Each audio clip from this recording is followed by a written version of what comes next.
So by following this approach, you will not waste time, money, or health on ineffective methods like oral-only cycles or SARMs.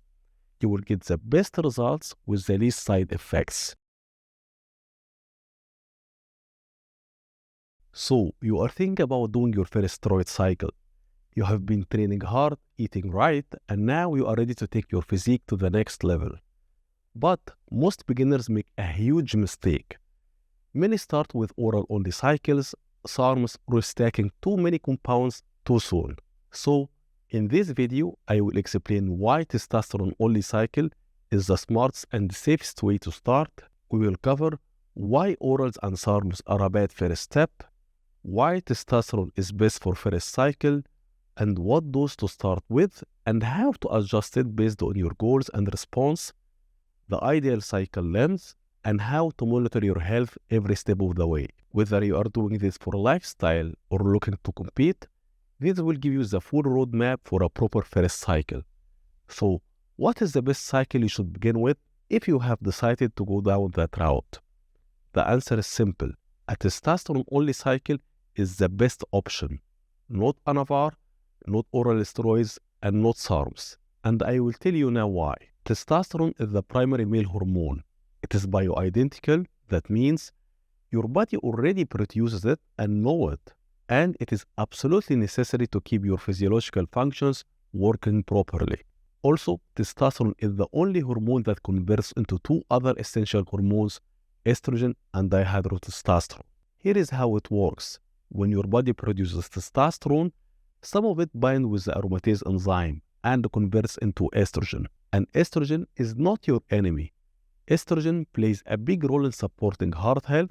It protects the brain, supports serotonin activity, which helps with the sleep-wake cycle, supports libido, improves glucose uptake and utilization in the muscles, which improves recovery and muscle growth. Also, play a big role in releasing growth hormone, and IGF-1 even helps lubricating your joints. Now, testosterone can also convert into dihydrotestosterone via the 5-alpha reductase enzyme, and DHT is a powerful androgen that helps with the organizing and functioning of the central nervous system, which will increase strength and performance in training, which will lead to better results from your cycle. And it also has a protective role against gynecomastia, and it supports libido. So keep in mind, there is no any other anabolic steroid that can convert into both estrogen and DHT like testosterone does, and definitely not SARMs. So without testosterone in your cycle, you are likely to become deficient in one or both of these hormones, which means poor results, side effects, and bad health outcomes. Also, testosterone is very well researched and can be considered the safest hormone. It is even used for TRT for life. So when it comes to safety, it is in a different league. Now, let's say you want to start with an oral-only cycle like Anavar. I get it. It sounds mild, it's convenient, and you don't have to inject.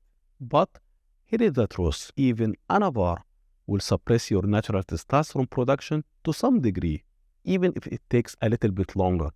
That means lower estrogen and lower DHT levels, which will affect your health and results in a negative way, like we discussed earlier. One will ask me why we just use SARMs. A lot of young guys think SARMs are a safe first step, but that is not the case at all. To see real results from SARMs, you have to use higher doses, and that leads also to testosterone suppression, which in return decreases the conversion into DHT and estrogen. So you don't get the most out of your cycle, and you end up impacting your health in a negative way. Also, after finishing a SARM cycle, recovering your natural testosterone production takes time, which means you are more likely to suffer mentally and physically during that period, and you will probably lose all the gains you made because of those low testosterone levels after the cycle. So you end up right where you started, and you harmed your health for nothing. SARMs also are not safe for your health by any means, and they can often underdosed or completely fake. And unlike anabolic steroids, SARMs are very new. We don't have long-term human data on what they do to your health decades from now. But with testosterone, we have decades of research, clinical data, and real-world experience, We know the risks, we know the side effects, and more importantly, we know how to manage them. Also, testosterone is widely available and produced by pharmaceutical companies. You can get it easily and even can be prescribed by your doctor. It is very rarely faked by underground labs because it is a cheap compound. So, because of all these reasons, if you are going to do your first cycle, stick to testosterone only. That is your base and foundation, and you will need it anyway later on in every cycle you do it afterward as your base. There is no any way around it. So what about the dose and duration? Before we jump directly into the dose, we have to understand something first. How much testosterone does a healthy male produce per week in milligrams? On average, a healthy male produces anywhere between 17.5 milligrams to about 77 milligrams of testosterone per week. So that will put your total testosterone in the normal range, anywhere between 300 to 1000 nanogram per deciliter on blood work. So keep that in mind. There are two scenarios. The first one, if you are doing this as a lifestyle, you just want to add more muscle and build better physique. The second one, you have decided to take bodybuilding as a career and want to compete. Let's start with the first scenario. The ideal situation, you should have a low body fat, around 10%, and you should be using this cycle during a muscle building phase, because that is where anabolics really shine during growth phases. You will get the most out of this cycle when your goal is to build a new muscle tissue and you are in a caloric surplus. In general, most people in TRT will need anywhere between 100 to 200 milligrams of testosterone per week, just to stay in the normal range, which is about 300 to 1000 nanogram per deciliter. In my opinion, you can start with anything between 250 milligrams to 300 milligrams per week initially, as 250 or 300 milligrams per week will, for 99% of people, will put you in a supraphysiological levels. Also, the reason for starting low is just to see how your body reacts. It is more than likely that most people will tolerate that dose without estrogen-related side effects, especially if your body fat is low. But of course, there are some outliers. You can run that dose for the first 5 to 6 weeks and monitor your progress, as it takes about 5 weeks to reach peak levels if you are using testosterone enanthate or cypionate. At that point, if you are not getting any side effects and you are still progressing and you are happy with the results, you can run that dose for your entire cycle as long as you are still progressing. Now, if you reach a point where you are not progressing in the gym and you start adding body fat, assuming you are following a well-structured diet and training program, which I highly doubt for beginners, but let's assume you are doing everything right. At that point, you can increase the dose to 350 or 400 milligrams per week. Run it for another 6 weeks and reassess. You can repeat this process again, and if you stagnate, you can increase the dose once more. But I would cut off the maximum dose at 500 milligrams for this cycle.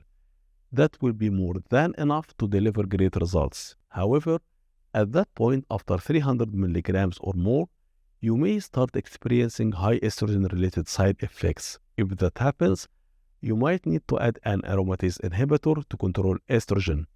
If that is the case, I would recommend aromasin, since it has the lowest impact on cholesterol levels compared to other aromatase inhibitors. The dose needed will be very individual. Some people will need more and others will need less. There are even people who can tolerate very high testosterone doses without needing any estrogen management. That is why starting low and going up gradually is a great idea. It helps you understand exactly how much testosterone you can tolerate, and this data will help you structure your next cycles more effectively. Now, regarding duration, personally I prefer longer cycles around 16 weeks or more, because building a new muscle tissue takes time, and short cycles just don't give your body enough time to make real lasting changes. So, for your first cycle, I recommend something between 16 to 20 weeks. There are studies on testosterone where the dose go up to 600 milligrams per week for 20 weeks without showing any significant negative impacts on health markers. But the reason we keep the duration between 16 to 20 weeks is simple. After 20 weeks in muscle building phase, you are more likely to have accumulated a good amount of body fat. And that means it is time to move into another phase to bring your body fat down. Also, if you are planning to do PCT and not go on TRT, it is better not to stay on a cycle for too long, because the longer you stay on, the harder your recovery will be after. In case you have decided to take bodybuilding as a career, if you are in your early 20s, you have good time on your side. You might be using these compounds for the next 10, 15, even 20 years. So there is no need to start with high doses right away. You really don't want to play all your cards right from the beginning, and you want to stay healthy so you can do that for a long time. However, if you are in your mid-30s or early 40s and you are looking to compete, you really don't have much time to waste. You may need to start a little more aggressive and escalate your doses faster, because you will not doing this for a long time anyway. I wouldn't even mind adding a secondary compound after several weeks to help drive faster progress. Regarding which ester you should run, just stick to testosterone enanthate or cypionate. These are long esters, so you don't have to do frequent injections. And make sure to split your weekly dose into at least 2 injections per week. Personally, I prefer at least 3 times per week for these esters to keep your hormone levels more stable, minimize fluctuations and side effects, and help control aromatization to some extent. Also, I highly recommend monitoring your blood pressure and resting heart rate on a regular basis. You might even need to introduce blood pressure medications like ARBs or ACE inhibitors if your blood pressure gets too high during the cycle. And just as important, do your blood work before the cycle to get your baseline in terms for your testosterone levels and overall health markers, mid-cycle to see how the dose is affecting your health, and to check how much your body is aromatizing testosterone into estrogen. This will help you with your assessment and adjustment if needed. After the cycle, to see if your testosterone and health markers recover back to baseline if you did PCT. For example, if your baseline total testosterone was 400 nanogram per deciliter before the cycle, and after PCT you are back at 400, then you know your recovery was successful. But if you didn't do blood work before the cycle, you might wrongly assume you haven't recovered because you have nothing to compare to. Or if you decided to stay on TRT, you still want to check whether your health markers are back in check, so you can address any health issues. By documenting all of this, you can start building your own case study. You will begin to learn how these compounds affect your health, and that knowledge will help you design safer and smarter cycles in the future. So, let's say in the future you add a new compound and suddenly you start experiencing side effects. You will know it is for sure coming from that new compound because you already have a past data and experience to compare against. You will keep learning your body step by step and build your understanding of how each compound affects your body. So, by following this approach, you will not waste time, money, or health on ineffective methods like oral-only cycles or SARMs. You will get the best results with the least side effects. So if you are going to take this route, do it the right way. Be smart and have a coach on your side. Don't try to figure everything out on your own. And when it comes to deciding between PCT and TRT, I will make a separate video in that topic very soon. So make sure to subscribe to the channel and hit the notification bell so you get notified when I upload the next video. Also, please hit the like button to help this video reach out more people. For online coaching and consultations, you can check out my website. I will leave the link in the description down below. Thanks for watching and see you in the next video.